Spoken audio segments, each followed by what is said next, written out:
Welcome once again to Lehto's Law. Here's Steve Lehto. I got a story here that's maddening, sent to me by Steve and a whole bunch of other people out of Tennessee. State of Tennessee tells U.S. Navy veteran he's not an American citizen and cancels his driver's license. Jennifer Krause wrote this for WTVF, and that's exactly what's happening down there. The man's got documents to prove that he is, in fact, a U.S. citizen, and he even served his country. But now the state is saying you got to jump through some hoops to prove to us you're an American to get your license back. In the meantime, he's got no driver's license. And in fact, he spent time as a commercial truck driver. Turns out, couldn't do that right now if he wanted to either. So asked by the TV station if he had a license, he said no. But you had one. Yes, I did. 77-year-old, been driving for the last 61 years, has had driver's licenses in New York, New Hampshire, Vermont. And then 8 years ago, he got one from Tennessee, and that's where he resides now. Last month, Tennessee canceled his driver's license. He says, they told me I shouldn't have had the license in the first place because I couldn't prove I was a citizen. His wife said it just blows my mind. I'm flabbergasted and I'm outraged that at 77 years old, he's now considered a non-citizen by the country he has lived in his whole life and, of course, served.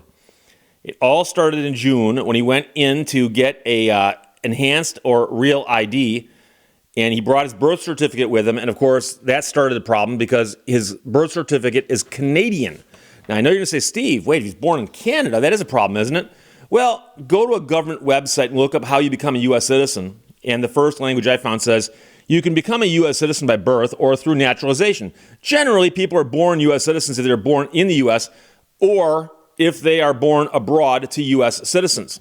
His father, U.S. citizen. Mother, U.S. citizen. Boom. He's a citizen, although he's born in Canada. And coincidentally, I'm wearing a shirt that I believe says Canada on it. I'd look down, but I'm a busy man.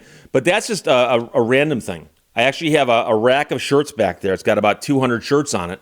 And I pulled the one off this side I'm going to wear it today, and I put it over there when I'm done with it, and they shuffle through. This just happened to come up right now. So his parents, both U.S. citizens, and it's on his birth certificate that says that, yes, mother U.S., father U.S., he's born to U.S. citizen parents. So his American-born parents had temporarily moved to Canada, and soon after he was born, his family then moved back to the U.S. And he said, I've been here for 77 years. None of this makes any sense to me. And so, of course, no one's ever questioned his Americanness until now. And his wife said, that's the thing. Why now? At 77? It's unbelievable. His wife found it all especially unbelievable because her husband was able to join the U.S. Navy. He was just 17 when he enlisted. He served 4 years and was a sonar technician. Now, some people in my audience, and I got some very, very intelligent people in my audience, are going to point out and say, Steve, technically speaking, you don't have to be a U.S. citizen to join our military. And you don't. You can, if you meet all the requirements, as a legal permanent resident, and you speak and write English well and a bunch of other things, you can join our military. And as of right now, there are, I believe, over 30,000 legal permanent residents who are not U.S. citizens serving in our military.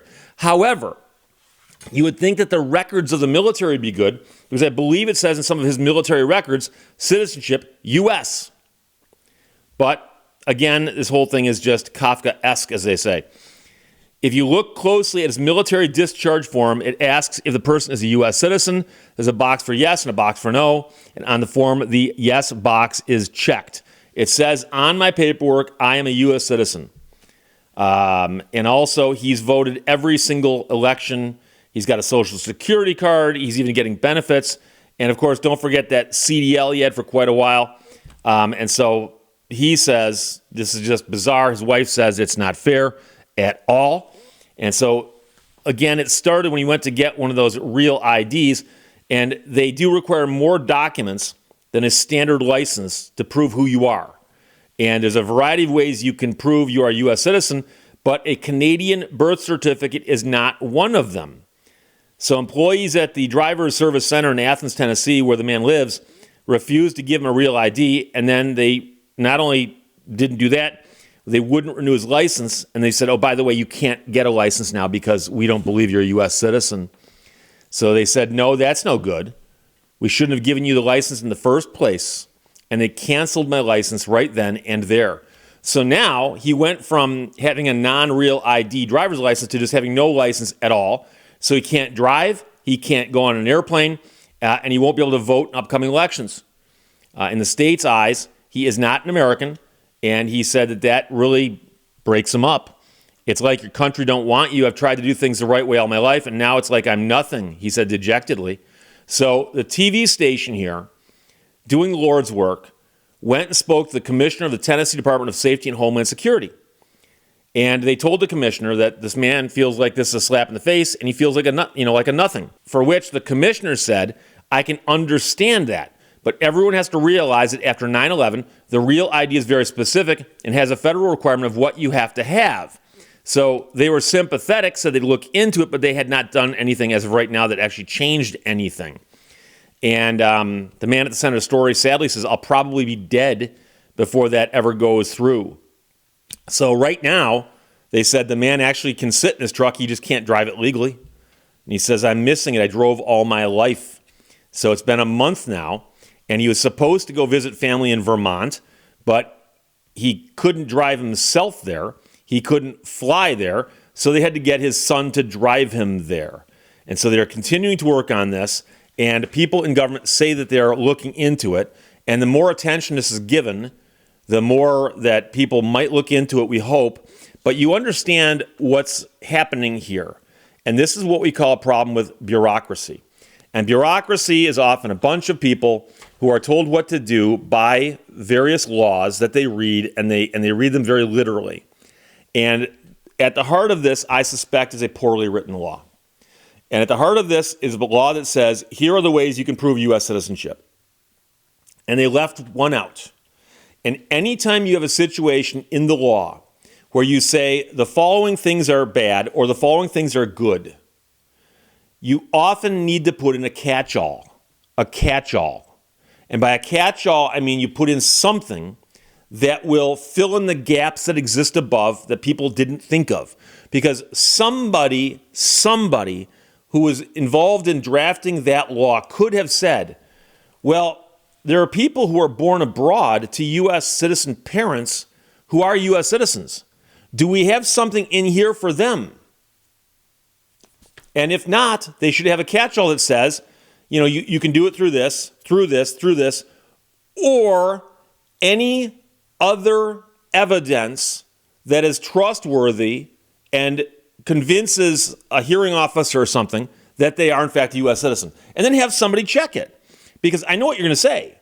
I got skeptics out there too.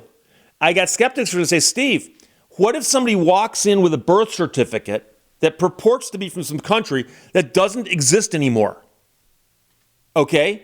So I've got this Xerox copy of what appears to be a birth certificate in another language, and the country it's from no longer exists. They had a coup a couple years ago. So how do we know if this is any good? Well, that's going to depend. And again, that's why you say that it can be proven, but someone's got to review it. And I don't think most people in America would say, legal documents from Canada are real sketchy. Those Canadians, we can't trust their documents. If the guy can produce a certified copy of a Canadian birth certificate that was filled out 77 years ago, that says mother U.S. citizen, father U.S. citizen, and let's assume he's got documents for his parents. Wouldn't that prove it? I would think so. And so this is a problem. And I'm surprised that if you go back to when these laws were passed, because 9/11 was a little while ago, that this hasn't happened before. I'm sure it has. But it probably happened to somebody who just didn't get a hold of the right people in the media or something. But this is a crazy story. Guy's been driving for 61 years, served in our military where they recognized him as a U.S. citizen. He had a CDL, and now here he is at the age of 77, and the state of Tennessee has said we should not have given you a driver's license and you cannot have one because we don't think you're a U.S. citizen. Or if you are, somehow you're not proving it to us. And as the guy points out at the State Department that oversees this, well, we're following federal statute. And they probably are following federal statute. And the thing about that is, again, bureaucrats who have these problems where they go, okay, we've run into this problem, many of them will stop and go, okay, we can't help you. Boom. When they need to go to their higher-ups or their contacts in Washington or whoever they've got and say, we've got a problem. Because the problem isn't solved by them saying, hey, look, here's the statute that says we're right. The problem is solved when we realize there's a problem with the statute that needs to be fixed and get people working on fixing that. So if they cannot give him a driver's license because the way the law is written, they need to have one of two things happen, and that is they need to rewrite the law to allow things like this to work, or they need to put in some kind of mechanism where they can look at situations like this and go, okay, here is that wacky situation where the guy's born to U.S. parents outside of the U.S. but comes back here and he is a U.S. citizen. So this guy has all the sympathy in the world from me. I'm sure he's going to have all the sympathy in the world from my audience, but all we can do is publicize stories like this. Because once in a while, if enough people point out a wrong like this, somebody's going to wake up and go, oh, maybe I could be the one to fix that. And if it takes legislation to do it, it might be kind of tough. But then again, if this department in Tennessee can't jump on that, maybe some legislators from Tennessee could jump on it and say, hey, we got a problem. We've got a guy who served in the U.S. Navy, 77 years old now. He's had a CDL and driver's licenses from 3 or 4 different states, but he cannot get one in Tennessee because of this wacky situation that he's not alone in, but it does not happen so often that it was written into the law like it should have been. And so this needs to be fixed. So I will follow this story, and I hope that this gets resolved in that guy's favor and soon. Because, like he said, he'd love to go drive places, but he can't. So Steve and everybody else, thanks for sending it. That's from WTVF out of Nashville. State of Tennessee tells U.S. Navy veteran he's not a U.S. citizen and cancels his driver's license. Unbelievable. Questions or comments, put them below. Let's talk to you later. Bye-bye. Thank you for watching Lehto's Law. Well begun is half done.